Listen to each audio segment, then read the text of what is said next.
حضرت جابر بن سلیم رضی اللہ تعالیٰ عنہ فرماتے ہیں کہ حضور صلی اللہ تعالیٰ علیہ وسلم نے مجھے ایک اور نصیحت ارشاد فرمائی۔ حضور نے فرمایا، جابر کسی کو کبھی بھی شرمندہ نہ کیا کرو، جابر کسی کو کبھی بھی شرمندہ نہ کیا کرو۔ یہ بھی اخلاق سے گری ہوئی بات ہے اور ہم قدم قدم پہ کرتے ہیں۔ دیکھیے، انسان کی فطرت میں بھول جانا ہے۔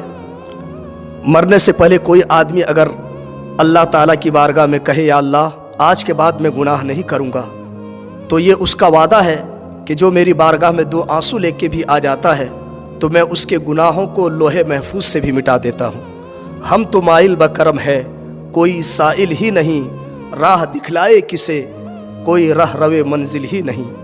جو گناہ چھوڑ دیتے ہیں، عادت باری تعالیٰ ہے کہ اللہ تعالیٰ اس کے گناہوں کو معاف فرما دیتا ہے۔ بنی اسرائیل میں ایک نوجوان تھا جس کا نام کفل ہے۔ کفل کسی شریف آدمی کا نام نہیں ہے بلکہ بدماش ہے، اور اس کی بدماشی کیا تھی کہ وہ غریبوں کی بیٹیوں کی عزت کو لوٹتا تھا۔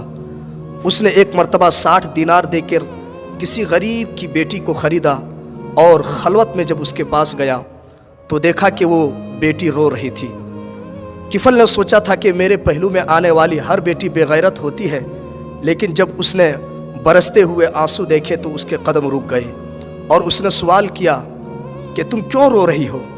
تو اس بیٹی نے جواب دیا کہ کفل، میں تیرے پاس شوق سے نہیں آئی ہوں بلکہ آج مجھے بھوک نے تیرے پاس کھینچ کر لے آئی ہے۔ اللہ اکبر! غربت نے مجھے تیرے پاس کھینچ کر کے لے آئی ہے۔ یہاں پر ایک جملہ اور میں عرض کر دوں کہ جب مالدار لوگ اور سرمایہ دار لوگ غریبوں کا حق نہیں نہ دیتے ہیں تو پھر غریب کی بیٹیاں نیلام ہو جاتی ہیں۔ آج فخر ہے کہ بہت بڑے زمیندار ہیں، تجوریاں خزانوں سے بھری پڑی ہے، اس کے منہ بھی کھلے ہوئے ہیں، پانی کی طرح پیسے بہاتے ہیں، لیکن دولت کہاں لٹایا ہے؟ جہاں پر نفس کو فائدہ ملتا ہے۔ آج کرکٹ میچ آیا تو لوگ لاکھ روپیہ انعام میں دے دیے، ناچ گانے میں 1000 روپیہ لٹا دیے۔ یعنی ہم نے دولت کا منہ کہاں کھولا؟ جہاں نفس کو فائدہ ملتا ہے۔ وہ کیا کسی شاعر نے بڑا ہی خوب کہا تھا کہ دیکھا ہے ہم نے شہر میں کوڑے کے ڈھیر پر 2 بچے لڑ رہے تھے فقط ایک بیر پر، اور گندم امیر شہر کی ہوتی رہی خراب، بیٹی مگر غریب کی فاقے سے مر گئی۔ تو اللہ تعالیٰ نے آپ کو دولت عطا کی ہے تو دولت وہاں دو جہاں رب راضی ہوتا ہے، جہاں رب کے رسول راضی ہوتے ہیں، اس کی رحمتیں برستی ہے۔ لیکن اللہ تعالیٰ نے دولت دی تو عیاشیوں پر پیسے لٹاتے ہو۔ آج لوگ کتوں کی لڑائیوں پر، کبھی ہجڑوں پر اور کبھی ناچنے گانے والیوں پر لاکھوں روپیہ لٹا دیتے ہیں۔ یاد رکھیے، اگر آپ کو دولت لٹانے کا ہی شوق ہے تو معاشرے میں پھیلے ہوئے دکھ دیکھو اور ان غربا اور مساکین پر اپنا دولت لٹاؤ جن بیواؤں کی بیٹیاں آج بوڑھی ہو رہی ہے، شادی کے لیے ان کے پاس کوئی انتظام نہیں ہے۔ اگر تمہیں دولت لٹانا ہے تو ان غربا پر لٹاؤ، ان مساکین پر لٹاؤ، تاکہ تم خدا کی رحمتوں کا مستحق ٹھہرے۔ مگر دولت وہاں دی جہاں نفس کو فائدہ ملا۔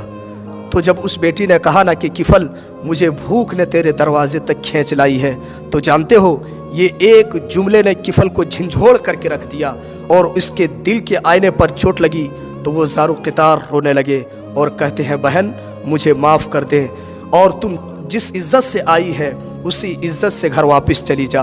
وہ بیٹی گھر واپس چلی جاتی ہے۔ ادھر تقدیر کا قلم چل گیا، رات ہی میں کفل کی موت ہو گئی۔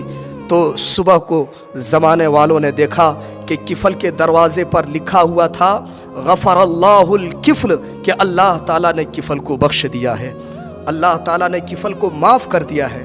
تو وہ معاف کر کے راضی ہوتا ہے۔ بھائی، ہمیں بھی عادت ڈالنی چاہیے۔ اللہ تعالیٰ ہم سب کو اپنے گناہوں سے سچی توبہ کی ہمیں توفیق عطا فرمائے۔